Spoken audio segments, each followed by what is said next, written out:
자, 이제 이 주제를 시작하도록 하겠습니다. 메타버스에 올라타야 하나, 현실과 가상의 모호한 경계와 광고의 미래입니다. 올해 가장 핫한 키워드죠.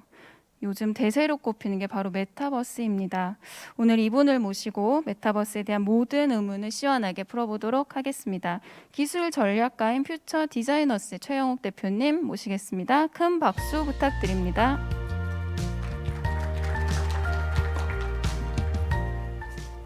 네, 반갑습니다.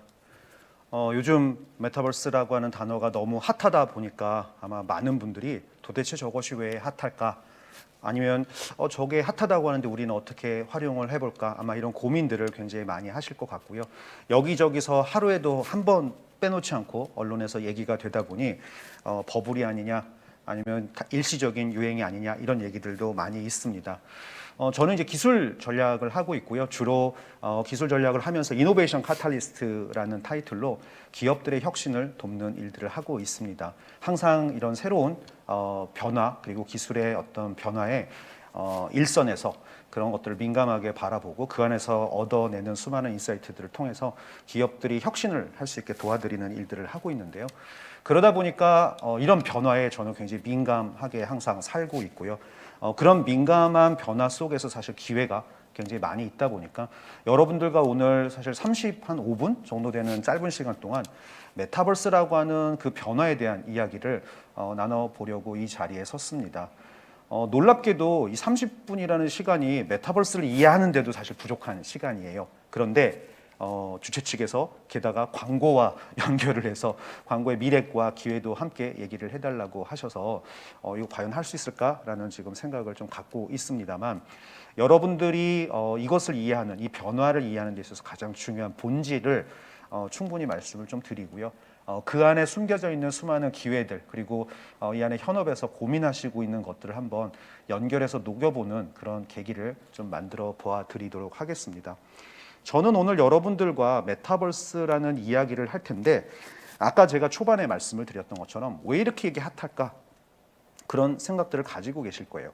아마도 대부분은 이렇게 생각을 하실 거라 생각이 듭니다.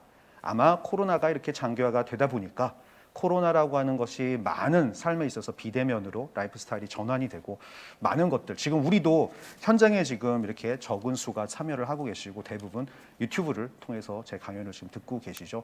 이런 일들이 다 비대면으로 지금 전환되고 있는 것의 한 국면이라고 생각을 하는데요. 이런 것들을 가장 잘 대변하는 단어가 어쩌면 메타버스라는 단어가 아닐까라는 생각을 해봅니다. 그럼에도 불구하고 저는 그거보다도 조금 더 큰 의미 있다고 생각을 하는데요. 지금 일어나고 있는 이런 급진적이고 융합적인 사회 변화들 그리고 기술 변화들을 한 단어로 얘기한다면 여러분들 뭐라고 얘기하시겠습니까? 아마 쉽게 한 단어로 딱 얘기할 수 없을 텐데 그냥 메타버스야 라고 하면 그럴 수 있겠네 이렇게 아마 생각이 드실 것 같아요. 마치 2년 전, 3년 전 4차 산업혁명을 얘기하듯이 우리는 지금 뭔가 모호하고 추상적이면서 굉장히 포괄적인 변화를 하나의 단어에 담아서 이야기를 하고 있고요. 저는 그래서 이 메타버스라고 하는 것이 일종의 기술 트렌드이면서 라이프 스타일 트렌드이기도 하고요. 저는 그거보다도 더 현상에 가까운 일이 아닐까. 그래서 메타버스 현상이라고 한번 이야기를 좀 드려보고 싶습니다. 오늘 메타버스가 무엇이냐라고 하는 것을 여러분들께 이해시켜 드리는 것이 저의 미션이기도 하지만 굉장히 다양한 정의들이 있기 때문에 그것이 무엇이다라는 정의보다는 그 정의를 여러분들이 찾아가실 수 있게 본질에 대한 이야기를 한번 해보고 싶습니다. 메타버스라고 하는 단어가 떠오를 때마다 가장 많이 사례로 예시되는 게 바로 저 마인크래프트라고 하는 게임입니다. 초등학생들이 가장 좋아하는 게임 중에 하나죠. 저 마인크래프트라고 하는 게임은 저렇게 블록처럼 생긴 아바타로 블록같이 생긴 세계에 들어가서 블록 같은 걸로 뭐든 만들 수 있는 세상인데요. 2009년 이 마인크래프트를 만든 마커스라고 하는 친구는 레고를 너무너무 좋아했던 약간 덕후였고요. 그 덕후는 디지털로 레고를 만들면 얼마나 신날까? 이런 생각을 실제로 한번 해보자라고 해서 취미로 만든 게임이 마인크래프트라고 합니다. 그래서 2009년에 사실 만들기 시작해서 만들어진 게임이고요. 저렇게 취미로 만든 게임이 인기를 어마어마하게 얻기 시작하면서 2억 카피 이상이 팔렸고 지금은 1억 2천만 명 이상의 유저들이 저 마인크래프트를 하고 있다고 합니다. 물리적 공간에 존재하는 레고로부터 영감을 받아서 만들어진 디지털 안의 게임. 하지만 영향력이 너무너무 커지다 보니까 최근에 레고가 마인크래프트 테마로 레고를 만들어 팔기 시작을 하고 있어요. 놀랍게도 원래 마인크래프트를 만드는데 영감을 줬던 레고가 마인크래프트를 또 닮아가고 있는 것이죠. 우리는 지금 한 20년간 여러분들이 어떤 산업에 속해 있었던 건 간에 이런 비슷한 현상들을 목격을 하셨을 거예요. 오프라인에 있는 무엇인가로부터 영감을 받아서 온라인에 있는 것들이 변화가 되고 또 그 온라인의 규모가 커지고 영향력이 커지면서 그것이 오프라인의 무엇인가에 또 영향을 주고 변화를 만드는 일. 이게 지금 우리가 살고 있었던 그리고 살아왔던 어떤 그 많은 변화들을 대변해 주는 것이라고 생각을 하는데요. 게다가 지금 모두가 스마트폰을 쓰고 있죠. 늘 인터넷과 연결이 되어 있으면서 더 이상 온라인과 오프라인의 경계마저도 어디가 어디까지인지 구별할 수 없는 시대. 지금 여러분들이 고민하고 있는 그 시대이기도 합니다. 그런데 최근에 레고가 히든사이드라고 하는 새로운 블록을 출시를 하기 시작했어요. 저 히든사이드는 레고 블록을 만들어서 완성하면 끝이 아니고요. 저 블록을 만든 다음에 스마트폰 앱을 들어서 딱 비추면 갑자기 내가 만든 성 위에 유령들이 날아다니기 시작해요. 나는 헌터가 돼서 유령을 잡고 친구들과 쫓고 쫓기면서 재미있는 게임을 할 수 있는 새로운 공간으로 진화를 하게 됩니다. 여기서 여러분들께 질문을 한번 제가 드려볼게요. 지금 여러분들이 보고 있는 저 레고 히든사이드 어디까지가 리얼 월드이고 어디까지가 버추얼 월드일까요? 어디까지가 실제 세계이고 어디까지가 가상 세계일까요? 여러분들은 명확하게 구별을 하실 수가 있으신가요? 야, 여기까지가 가상이지. 아니야, 여기까지가 진짜야. 아마도 어떤 분들은 그렇게 말씀을 하실 수 있겠지만 대부분은 어디까지를 우리가 실제라고 얘기해야 되고 어디까지가 가상이라고 얘기해야 되지? 아마 헷갈리시거나 혼동스러우실 것 같습니다. 저는 메타버스라고 하는 현상의 가장 본질이 바로 이런 현상이라고 생각해요. 현실 세계와 가상 세계의 경계가 무너지고 그 경계가 흐려지고 그리고 그 흐려진 곳에서 새로운 가능성이 만들어지는 현상. 바로 이것이 지금 여러분들이 목도하고 있는 메타버스라고 하는 곳에서 발견할 수 있는 가장 중요한 저는 의미가 아닌가라고 생각합니다.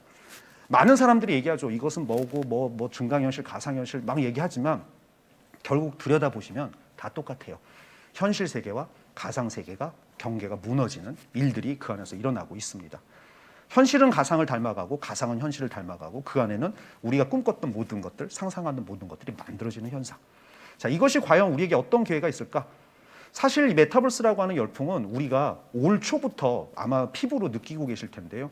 이 메타버스 열풍이 한국이 사실 처음은 아니고요. 그리고 지금 우리가 겪고 있는 경험이 또 인류 최초도 아닙니다.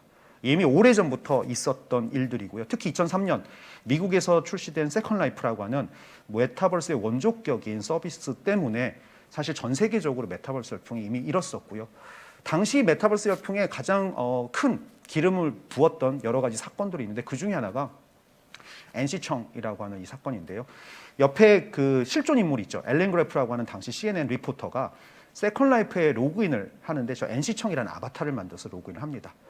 NC청은 그 세컨 라이프 안에 들어와서 땅을 린든 달러로 땅을 사고 집을 짓고 인테리어를 하고 그 집을 가상의 집들을 판매를 하거나 임대하는 사업을 처음에는 그냥 취미로 시작했는데 너무 수요가 커지다 보니까 본격적으로 하기 시작을 해요.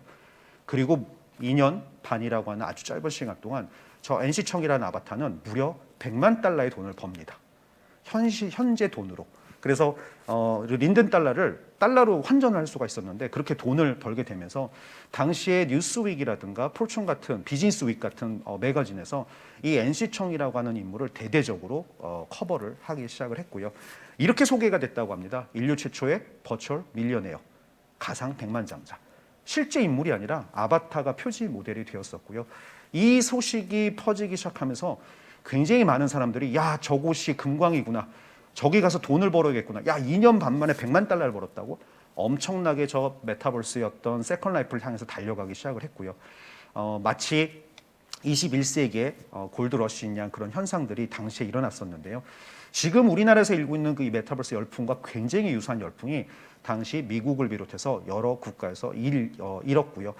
로이터 같은 통신사는 당시 이 세컨 라이프 안에 아담 파식이라고 하는 기자를 전담 특파원으로 파견합니다. 어떻게 파견했냐? 아바타로 이제 들어오는 거죠. 아담 로이터라고 하는 아바타를 통해서 세컨 라이프에 접속을 하면 그 안에서 일어나는 사건들을 취재하고 사람들을 만나서 인터뷰를 하고 그리고 그 안에 있는 행사에 참여해서 가상 세계 안에서 있었던 소식들을 실제 리얼월드에 있는 곳에 보도를 하는 일들을 했었다고 합니다. 지금 여러분들도 뉴스에서 매일매일 그런 것들 보시죠. 메타버스 뭐 제페토 안에서 뭐가 있었더에 신입사원 연수회를 했다고 하더라. 이런 뉴스들을 여러분들이 보고 있는데 그 뉴스를 보는 것과 닮아 있지 않으신가요? 기업들도 마찬가지입니다. 굉장히 큰 기회가 있다고 생각하고 많은 돈을 투자하고 섬을 사고 건물을 짓고 그 안에서 여러 가지 투자들과 여러 가지 그 비즈니스의 기회를 선점하기 위한 노력들을 했는데요. 특히 IBM이나 델 같은 회사들, 뭐 HP 이런 회사들이 열광을 했었다고 합니다. 특히 IBM 같은 경우는 섬을 아예 통째로 사서 거기에 건물을 짓고 IBM 차이나의 직원 7,000명을 모아놓고 뭐 컨퍼런스를 한다는 등 또는 IBM의 임원들은 아침에 출근을 하면 굳이 그 물리적 공간에서 미팅을 해도 되는데 세컨 라이프에 접속을 해서 그 가상 공간에서 일부러 매일매일 미팅을 했다고 하고요. 뭐 은행이든 뭐 대리나 뭐 수많은 기업들이 샵을 열고 지점을 열고 하는 일들도 저 당시에 이미 있었던 일이라고 합니다. 여러분들 마치 데자뷰처럼 느껴지지 않으시나요? 지금 일어나고 있는 일이랑 똑같잖아. 대상만 세컨 라이프고 지금은 제페토, 뭐 로블록스 뭐 이런 걸로 바뀌었을 뿐 비슷하다라는 느낌을 받으실 거예요. 정치권도 비슷합니다. 당시 힐러리 클린턴, 뭐 한국의 이명박 후보들 이 안에 들어가서 유세 활동 열심히 했었고요. 지금도 정치인들이 제페토나 이런 공간에서 뭐 다른 유권자들을 만나는 일들을 하고 있는데 그것도 비슷했고요. 그럼 광고는 어땠을까요? 광고도 어마어마하게 투자가 됐고 집행이 됐습니다. 저 안에 마케팅 하려고 블랙tin 보드를 만들고 광고판을 만들고 광고를 하고 코카콜라나 여러 회사들은 그 안에 어마어마한 마케팅 비용을 책정하고 집행을 해서 그 안에서 많은 고객들에게 그들의 브랜드를 알리고 광고 활동들을 하기도 했습니다. 정치 광고도 마찬가지로 했었고요. 당시 트럼프가 저게 이제 정치를 하겠다고 저렇게 막 광고를 했었는데 세컨 라이프가 나중에 이제 정치적 그 목적이 있다라고 해서 전부 막 삭제하고 그런 경우도 있었다고 합니다. 지금 제가 보여드린 것처럼 마치 15년 전에 있었던 세컨 라이프 안에는 지금 우리가 겪고 있는 메타버스 열풍이 이미 한번 진행이 되었었다는 걸 여러분들이 아실 텐데요. 이 세컨 라이프는 2013년, 2014년을 넘어가면서 몰락하기 시작합니다. 많은 고객들이 세컨 라이프를 떠나기 시작했고요. 그 가장 결정적인 이유는 기술적 이유가 아마 컸을 거예요.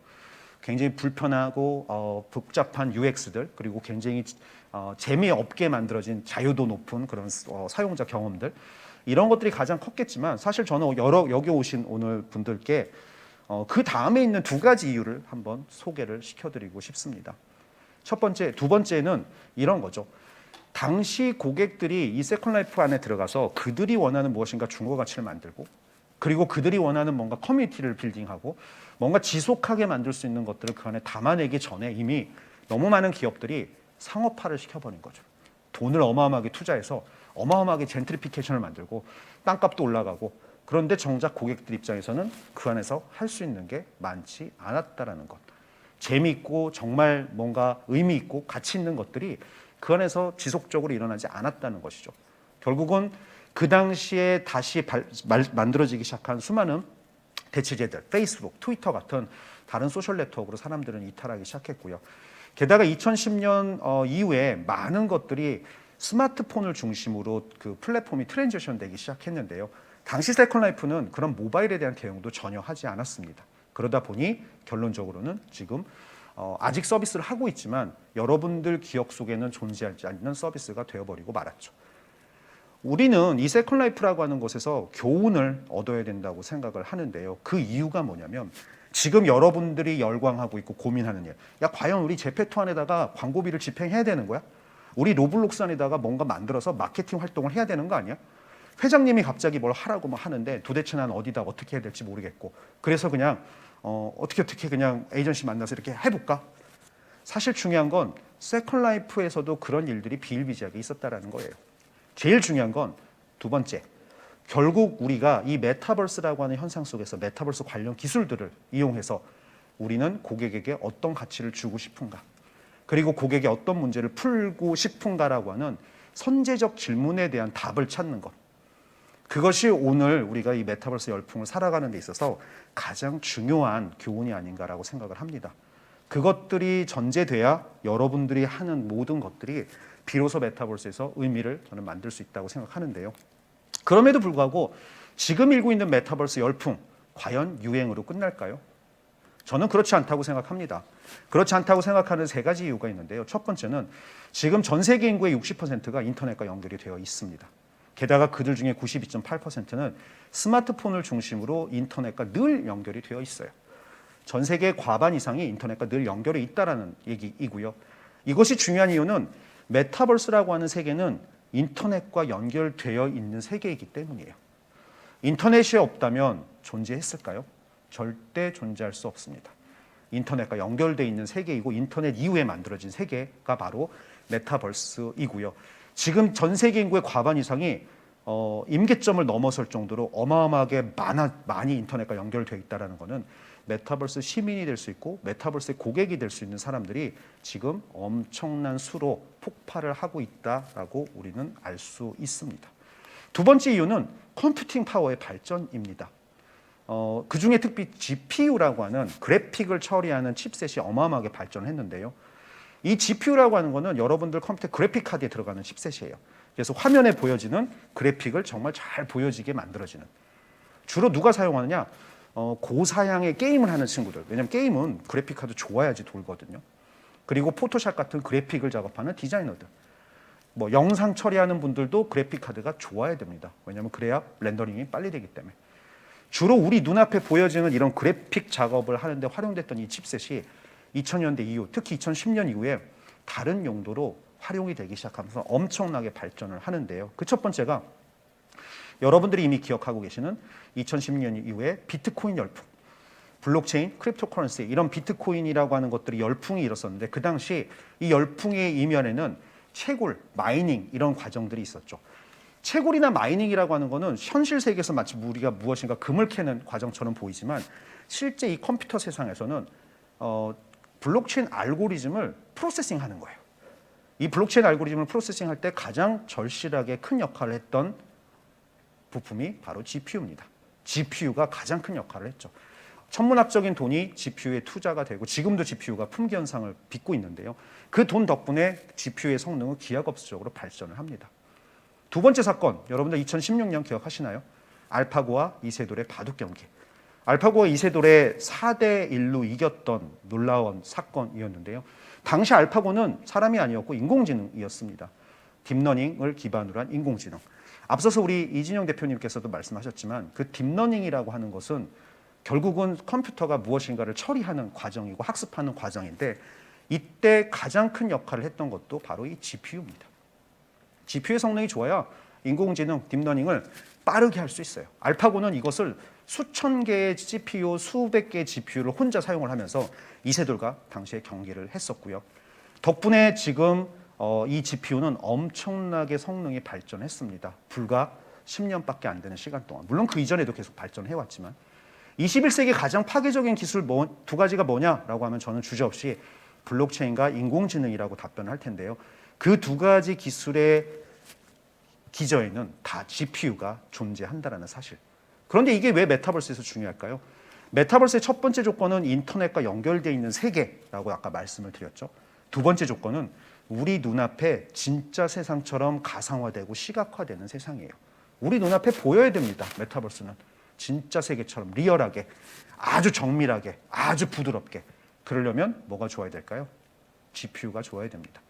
이렇게 발전한 GPU 성능이 우리 눈앞에 진짜 같은 세상, 진짜 메타버스를 만들어내는데 이제서야 티핑이 되어가고 있다라고 저는 생각을 하고 있고요. 덕분에 페이스북이 2020년 10월 오큘러스 퀘스트 2라고 하는 VR 헤드셋을 출시를 했습니다. 혹시 여기 오큘러스 퀘스트를 한번 사용해 보신 분 계신가요? 체험해 보신 분? 아, 네. 메타버스를 관심 있어 하지만 아무도 체험하지 않고 경험하지 않는 제 강연보다 더 중요한 건 저것을 한번 체험해 보시는 거예요. 왜? 몸으로, 눈으로, 손으로 직접 느껴보는 것만큼 진짜의 경험은 없기 때문인데요. 페이스북 오큘러스 퀘스트 2가 나오기 전에도 우리는 VR을 할 수가 있었어요. 하지만 아주 비싼 컴퓨터와 아주 비싼 퀘스트가 아닌 VR 헤드셋을 구매를 해야 됐는데요.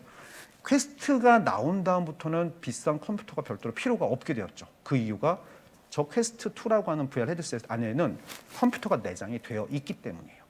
저게 생기기는 헤드셋처럼 생겼지만 컴퓨터입니다. 웨어러블 컴퓨터. 게다가 저 컴퓨터의 출시 가격 퀘스트 2가 399불에 출시가 됐었고요. 작년 10월에 출시됐던 퀘스트 2는 299불. 한국에서 40만 원대에 살 수 있습니다. VR 헤드셋이 40만 원이다 그러면 와 비싼데 라고 생각하실 분이 계시겠지만 컴퓨터다라고 하면 비싸다고 생각하시나요? 아마 그렇지 않으실 거예요. 덕분에 이 오큘러스 퀘스트2는 출시되자마자 3개월도 안 되는 시간 동안 100만 대가 팔렸고요. 올 상반기에 누적 460만 대. 지금 아마 600만 대, 700만 대, 800만 대를 넘어서 1000만 대를 향해 가고 있을 겁니다. 결국 VR이라고 하는 가상현실이 티핑이 될 수 있는 조건이 만들어지고 있다는 것이고요. 그리고 마크 저커버그가 페이스북이 5년 이내에 더 이상 소셜 네트워크 컴퍼니가 아니라 진정한 메타버스 컴퍼니가 될 것이다라고 선언한 그 근거에도 이런 자신감이 있지 않나라고 생각을 합니다. 아니 그 100만 대 팔린 게 뭐 대단해? 1000만 대 된다고 뭐 세상을 바꿀 수 있어? 라는 생각을 가지신 분이 혹시 계실까 봐 말씀을 드린다면 2007년 우리 지금 삶을 바꾼 가장 큰 역할을 했던 스마트폰의 전신인 바로 아이폰이 출시가 됐었죠. 아이폰이 출시돼서 100만 대가 팔릴 때까지 걸렸던 시간이 74일입니다. 그리고 1000만 대가 팔리는데 걸렸던 시간도 1년이 조금 넘었어요. 오큘러스 퀘스트2가 그것과 굉장히 비슷한 속도로 지금 팔리고 있다라고 저는 말씀을 드리고 싶고요. 과연 그럼 아이폰만큼 확산될 것이냐? 모릅니다. 하지만 분명한 것은 VR이라고 하는 가상현실을 대중화시키는 역할을 반드시 하게 될 것이다. 여러분들이 그동안 봐왔고 꿈꿔왔던 메타버스, 스마트폰으로 봐왔던 메타버스, PC로 봐왔던 메타버스, 로블록스, 제페토 이런 것들의 그 레이어와 경험을 넘어서는 것들이 앞으로 여러분들 눈앞에 실현될 수 있을 거다라는 말씀을 드리고 싶고요. 이런 것들 덕분에 어마어마하게 메타버스는 앞으로 발전을 할 것이다라고 저는 믿고 있습니다. 메타버스의 세 번째 조건이 메타버스에 접속하기 위해서는 특별한 디바이스가 필요하다인데요. 여러분들 디바이스 없이 메타버스에 접속은 불가능합니다. 현재 상황에서는. PC, 스마트폰을 통해서 우리는 로블록스, 제페토, 마인크래프트, 포트나이트 같은 곳에 접속을 해왔는데 이제 가상현실 헤드셋을 통해서도 엄청난 유저들이 메타버스 속에서 수많은 경험들을 하게 될 그 시기가 열렸다라고 우리는 알 수 있습니다. 이 30년 전에 메타버스라는 단어가 처음 탄생했을 때만 해도 그냥 소설 속의 고유 명사였어요. VR 헤드셋을 쓰고 들어가는 가상의 세계. 하지만 지금 30년이 지금 현재는 수많은 관련 기술들이 발전하고 메타버스의 의미도 어마어마하게 확장이 됐고요. 다양한 계기와 축이를 갖게 되었습니다. 증강현실, 가상현실, 디지털 트윈, 혼합현실, 인공지능, 블록체인 다 메타버스 관련 기술들이고요. 그 기술들을 활용해서 우리는 메타버스를 다양하게 만들어낼 수 있는 그런 시대가 열렸다라고 저는 생각을 하고 있습니다. 메타버스의 정의가 별로 의미가 없다라고 저는 생각하는 이유가 각각 다 자기의 의미를 가질 수 있으니까. 다만 하나 확실한 건 이 메타버스라고 하는 세계를 만들기 위해서 굉장히 다양한 기술들이 융복합적으로 필요하다는 것. 여러분들이 그 사실을 이해하셔야만이 우리가 메타버스를 해야 되는 건지 아니면 그 안에서 무엇인가를 해야 되는 건지를 선택을 할 수 있기 때문이고요. 정말 중요한 것은 이 메타버스라고 하는 세계관 이외에도 이 메타버스에 활용되는 기술들을 우리는 굉장히 다양한 곳에 이용을 해서 고객들의 문제를 풀고 가치를 줄 수 있는 가능성들이 있다라는 사실이에요. 결국 메타버스를 만들냐 안 만드냐는 중요하지 않고요. 그 기술들을 통해서 우리는 고객에게 어떤 가치를 줄 것이냐가 더 이 자리에서는 중요하다라는 말씀을 드리고 싶습니다. 많은 분들이 이런 질문을 하세요. 그러면 메타버스는 앞으로 어떤 산업에 가장 큰 영향을 미칠까요? 우리가 속해 있는 산업에는 메타버스가 어떤 기회를 만들어 줄까요? 저는 그 질문에 대한 답을 모든 산업이라고 보통 답변을 합니다. 말도 안 되는 답 아니냐, 무슨 모든이냐라고 얘기를 하실 텐데요. 여러분들 우리가 25년 전으로 한번 돌아가 볼까요? 닷컴, 인터넷이 막 출현하던 시기. 그때 이런 질문을 한번 해볼까요? 앞으로 닷컴 인터넷은 어떤 산업에 큰 영향을 줄까요? 어떤 산업이 이 닷컴 인터넷 때문에 바뀌게 될까요? 지금은 여러분들이 답을 다 알고 계세요. 모든 산업이라는 걸. 그리고 모든 우리의 삶이라는 걸. 하지만 그때만 해도 커머스요, 미디어요라고 하는 답변을 했을지도 모릅니다. 지금 메타버스 관련 기술들이 저는 동일하다고 생각해요. 어떤 특정한 산업, 특정한 분야라기보다 모든 산업, 모든 분야에 다 연관될 수 있고 영향을 줄 수 있고 여러분들이 이것을 어떻게 도구로 활용하느냐에 따라서 여러분들에게는 엄청난 기회로 활용이 될 수도 있다고 저는 생각을 합니다. 하지만 여러분들은 지금 광고, 마케팅에 관심이 있으시니까 그런 것들에 대한 것들이 궁금하시겠죠. 사실 메타버스라는 공간 안에 이미 수많은 사람들이 이런 시도를 하고 있어요. 대표적인 사례가 모여봐요 동물의 숲에 LG전자가 하고 있었던 저 올레드 아일랜드. 올레드 섬을 아예 통째로 만들어서 LG전자를 잘 모르고 올레드를 잘 모르는 어린 친구들, Z세대들이 그것들을 처음으로 경험하게 만드는 그런 일들을 했었죠. 저는 굉장히 좋은 시도였다고 생각합니다. 왜냐하면 정확한 목적이 있었기 때문에 그리고 그 목적을 정확하게 해결을 할 수가 있었죠. 크립토복셀이라고 블록체인 기반으로 만들어진 메타버스의 또 사례가 있습니다. 저 안에는 마치 현실 세계처럼 광고판이 달려있고 블레틴 보드가 있고 수많은 곳에 막 광고가 막 있습니다. 사람들은 마치 현실 세계에다 광고를 하듯이 저기다 광고를 막 하고 있고요. 디센트럴랜드라고 하는 블록체인 기반의 메타버스 안에서는 아타리가 카지노를 만들어서 그 안에서 사업을 하고 있고요. 소더비나 이런 곳에서 그 안에 그 엄청난 사실 아날로그의 그 경매 사업자인데 그 안에 샵을 오픈을 하고 코카콜라 같은 경우는 NFT나 이런 것들을 활용해서 지금 마케팅 활동을 저 안에서 엄청나게 하고 있습니다. 물론 의미가 있는 활동들이겠죠. 여러분들에게는 지금 굉장히 많은 초이스들이 있고요. 도미노 같은 경우도 디센트럴랜드 안에 도미노 샵을 열어서 그 안에서 실제 도미노 피자를 주문할 수 있게 만들어놨어요. 도미노는 고객의 채널들을 분석해서 어떤 방식으로 피자를 주문할까를 봤더니 15가지 다양한 방법이 나오더라. 그래서 그 15가지를 전부 다 구현을 했는데 그 중에 하나가 디센트럴랜드 안에서 직접 피자를 주문하는 것. 도미노가 증강현실도 활용합니다. 피자쉐이라고 하는 스마트폰 기반의 증강현실 앱을 가지고 마이쉐이라고 하는 여러분들 커스터마이제이션 피자 그거를 주문할 때 테이블 위에다가 피자 도구를 올려놓고 직접 토핑을 게임하듯이 합니다. 그리고 주문하면 피자를 주문할 수가 있죠. 이런 메타버스를 구현할 수 있는 관련 기술들인 증강현실, 가상현실, 가상세계들이 수많은 기업들에 의해서 다양한 방식으로 지금 활용이 되고 있고요. 컴플렉스랜드라고 오프라인 이벤트가 있습니다. 코로나 때문에 작년에도 못했고 올해도 못했어요. 안 했느냐? 대신 온라인에서 우리처럼 지금 했는데요. 대신 이렇게 가상세계를 온라인 안에 이벤트 스페이스를 만들고 저 안에 샵들을 입점시켜서 실제 샵에서 물건을 구매할 수 있고 콘서트나 강연회가 저 안에서 열리게 만들었고요. 게다가 저 안에는 푸드트럭이 있었는데 저 이벤트가 열릴 때 미국의 특정 지역 실제 이제 연계가 돼 있는 지역에서는 그 푸드트럭에서 음식을 주문하면 실제 리얼월드의 음식이 배달돼서 오게 만들기도 했다고 합니다. 놀라운 경험들을 만들었던 거죠. 저 안에 뭐 아디다스라든가 팀버랜드 같은 곳에서 실제로 샵을 만들고 구찌 같은 곳에서 실제로 구찌의 제품 브랜드 경험을 할 수 있는 시도들도 저 안에서 했었는데요. 예를 들자면 지금 있는 버추얼 25 지금 여러분들이 혹시 스마트폰 갖고 계시다면 거기 구찌 앱이 있습니다. 그 구찌 앱을 딱 다운받으셔서 키신 다음에 거기에 보면 신발 트라이 하는 메뉴들이 있어요. 모자도 있고 신발도 있고 뭐 옷도 있고 신발 트라이를 선택하신 다음에 여러분 발을 한번 딱 비춰보세요. 구찌 신발이 바로 신겨집니다. 100만 원이 넘는 신발이 신겨져서 여러분들은 그걸 스크린 캡처해서 인스타에 올릴 수도 있고요. 아니면 거기서 구매를 할 수도 있습니다. 메타버스 관련 기술들을 활용해서 조금 더 고객에게 가까이 다가가는 여러 가지 실험들을 지금 구찌가 하고 있고요. 게다가 구찌 버추얼 25 같은 경우는 현실 세계에 존재하지 않는 신발이에요. 저 신발도 15,000원을 주면 구매할 수가 있고요. 구매를 하면 뭐하냐? 신지도 못하는 거 그렇게 생각하실 텐데 저 신발을 로블록스에 있는 내 아바타에다가 신길 수 있어요. 아까 그 컴플렉스랜드에 저 신발을 신고 돌아다닐 수도 있습니다. 굉장히 놀라운 경험들을 구찌는 실험을 하고 있고요. 최근에 한국에서 가장 뜨고 있는 대표적인 사례가 제페토죠. 이 안에 엄청나게 많은 브랜드들이 어마어마한 돈을 들여서 지금 샵을 열고 브랜드 활동을 지금 하고 있죠. 뭐 CU 같은 경우 편의점을 오픈해서 저기서 뭐 물건을 살 수 있겠습니까? 하지만 CU라고 하는 브랜드와 그 안에 있는 것들을 경험하게 만드는 목적을 가지고 저런 것들을 하고 있고요. 사실 그것의 원조는 구찌죠. 구찌가 그것을 지금 굉장히 잘해왔고 그 안에서 굉장히 많은 경험들을 하고 있었는데요.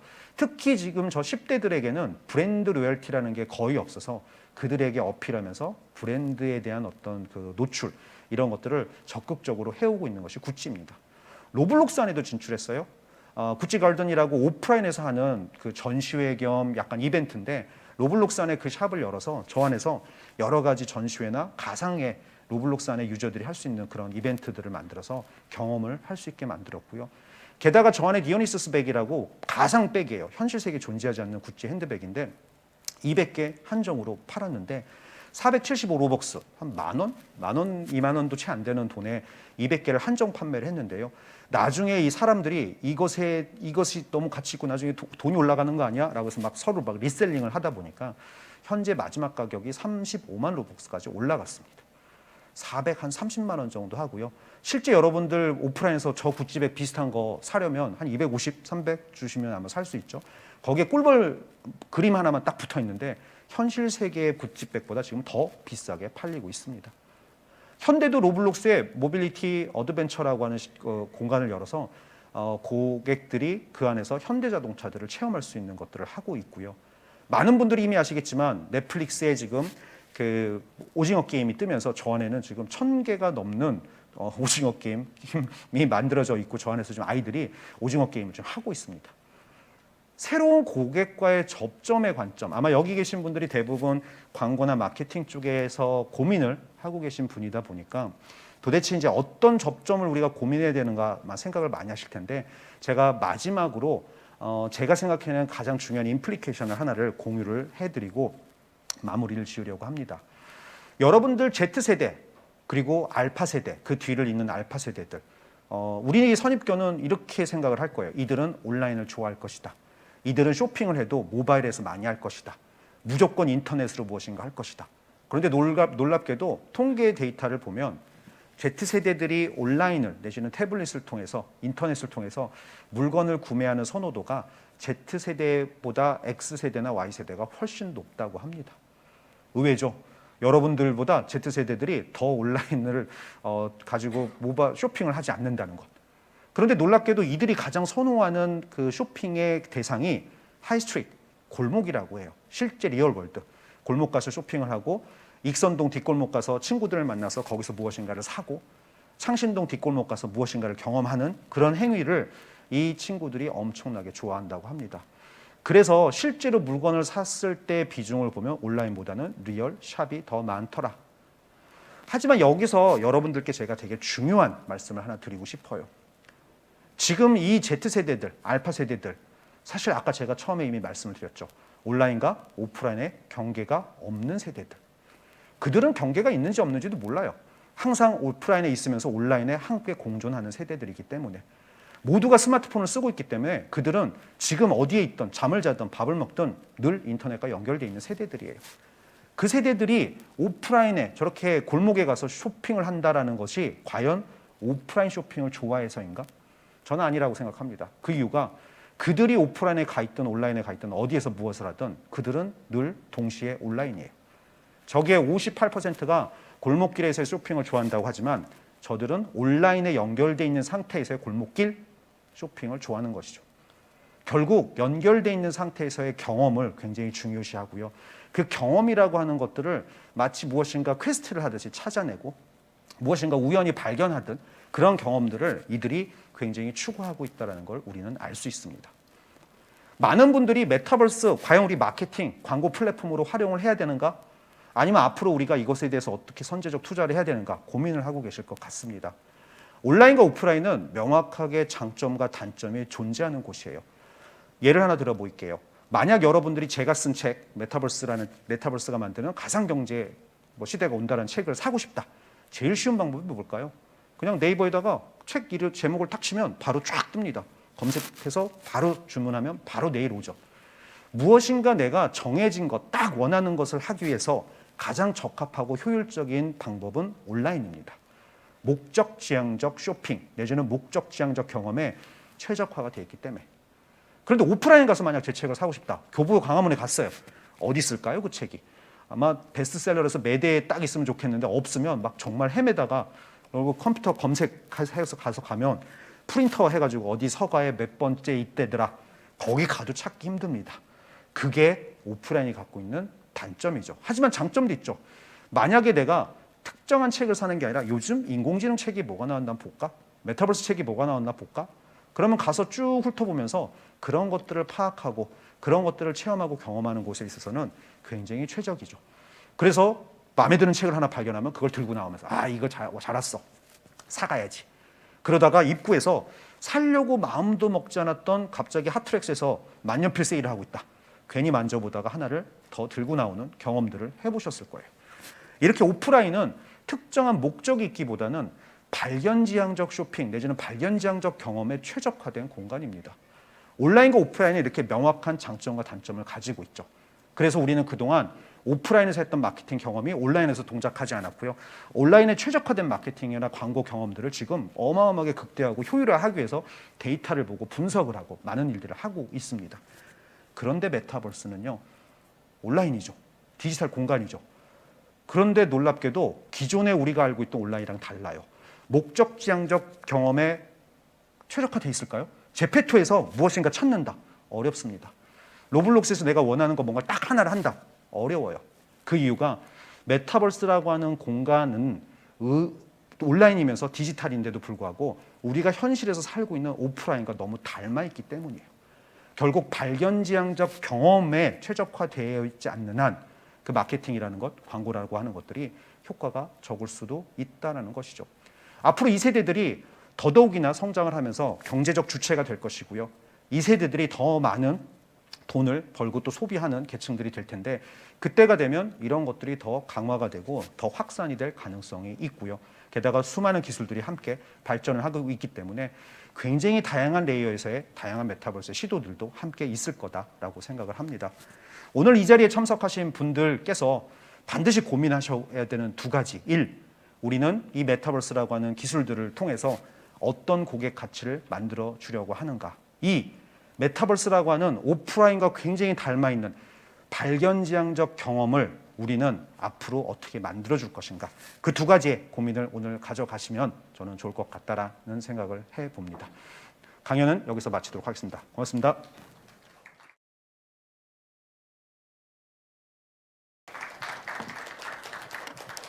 네, 최 대표님 발표 잘 들었습니다. 오늘 말씀 들어보니까 메타버스가 광고 마케팅 플랫폼으로서의 성장성이 굉장히 밝은 것 같습니다. 우리 기업들도 고객에게 메타버스를 통해서 놀라운 경험과 가치를 더 많이 제공할 수 있기를 바랍니다. 앞으로 멀지 않은 미래에 저희도 메타버스에서 만날 수 있기를 기대해 보겠습니다. 자, 그럼 지금부터 질문 받겠습니다. 대표님 가운데로 모시겠습니다. 질문 있으신 분은 손을 들어주시기 바랍니다. 말씀하실 때는 소속과 성명 부탁드리겠습니다. 또 강의가 너무 네. 오늘 질문 안 하기로 마음을 먹으신 분들만 오셔서 네. 좋으셨나 봅니다. 네. 잠시만요. 마이크 대고 부탁드리겠습니다. 네, 메타버스도 저 인하대학교 김상훈 교수라고 합니다. 메타버스도 결국은 플랫폼으로 역할을 해야 되고 결국은 플랫폼에 이제 트래픽을 이제 빌드하는 것이 굉장히 중요할 것 같은데요. 그럼에도 불구하고 뭐 잘 알려진 메타버스 그런 그 플랫폼들이 있긴 하지만 과연 이런 그 메타버스들이 이렇게 그 트래픽 빌드를 할 정도의 그런 그 플랫폼으로서 이렇게 그 과연 이렇게 좀 이렇게 계속 그 그로우할 수 있는지 성장할 수 있는지 또 성장하려면 또 어떤 그 전략이 필요한지 그런 것 좀 궁금하게 생각하고 있습니다. 네, 굉장히 중요한 질문을 해주셨는데요. 사실은 일반화한 답변을 드리긴 좀 어렵습니다. 왜냐하면 너무 다양한 것들이 그 안에 존재하고 있기 때문에 대표적인 사례, 우리나라에는 뭐 제피토 같은 사례가 있겠죠. 전 세계에 이미 2억 명의 유저들이 있고요. 아까 제가 언급을 드렸던 로블록스 같은 경우는 지금 매일 데일리 액티브 유저만 4천만 명이 넘습니다. 매일매일 4천만 명이 넘는 유저들이 들어와서 그 안에서 소비하는 시간이 10대들 같은 경우는 2시간 30분, 유튜브, 넷플릭스보다 더 많이 그 안에서 소비를 하고 있는데요. 결국은 트래픽이라고 하는 것은 고객이 그 안에서 얼마나 중요한 중거 가치를 갖느냐와 저는 연관이 되어 있다라고 생각을 하고요.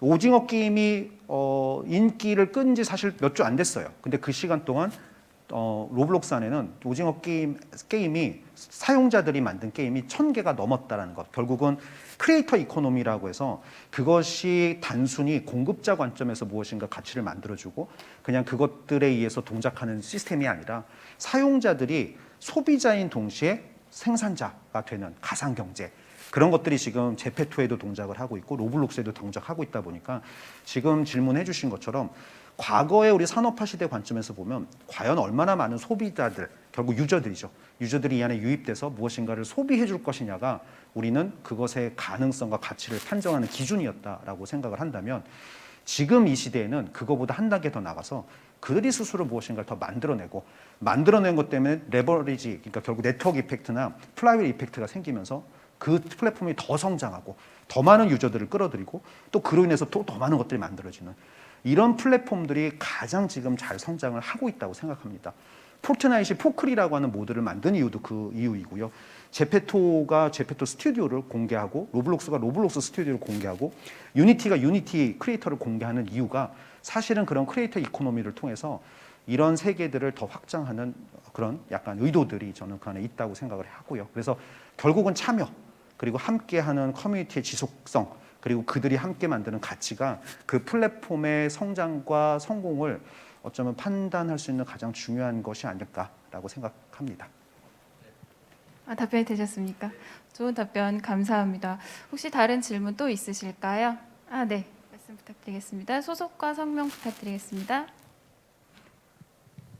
비어케이에서 마케팅 본부장으로 일하고 있는 한지영입니다. 강의 잘 들었습니다. 메타버스가 굉장히 핫하고 또 앞으로 성장 가능성이 있다는 여러 가지 면에서는 동의하는데요. 컨텐츠의 발달에 의해서 어떤 플랫폼의 성장에 가치 있다라고 한다면 이게 이제 메타버스의 플랫폼이 만약에 성장을 한다면 혹시 쇠퇴하는 플랫폼은 어떤 것이 있다고 생각하시는지 궁금하거든요. 네네. 어쨌든 소비자한테는 정해진 시간은 늘 동일한데 메타버스에서 사용하려는 시간이 증가한다면 어떤 다른 플랫폼이나 어떤 다른 미디어에서 시간이 줄어든다고 생각하시는지 네. 궁금합니다. 네, 사실 우리 역사 속에서 이미 비슷한 경험들을 여러 차례 해왔죠. 유튜브라고 하는 게 초기 때만 해도 그렇게 많은 유저들이 그 안에서 컨텐츠를 소비하지 않았고 그 이유는 컨텐츠가 많지도 않았기 때문인데요. 지금은 유튜브에서 소비하는 시간, 유튜브에서 소비하는 컨텐츠가 공중파나 TV나 OTT를 넘어선 지 이미 오래되었죠.